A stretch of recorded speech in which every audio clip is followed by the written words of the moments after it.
אחרי מות, שמה לדור של המתים, זה שאדם עולה לקברים של רשעים, שבאמת מתים, אבל הצדיקים חיים וקיימים לעד ולעולמי עולמים.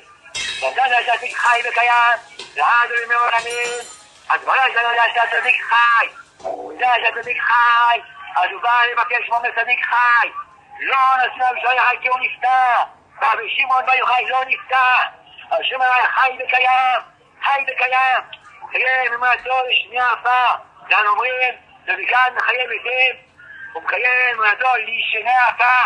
רבי שמעון בר יוחאי נכנס לחדר, להיכל כאן וכאן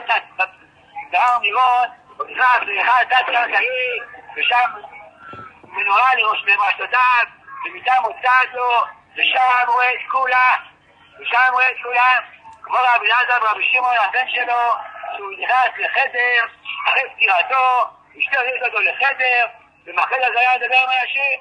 לא רצה שאנשים יגידו שבעלה מת, לא דבר במציע, אז הכניס אותו לחדר, ומשם הוא דיבר כל אחד,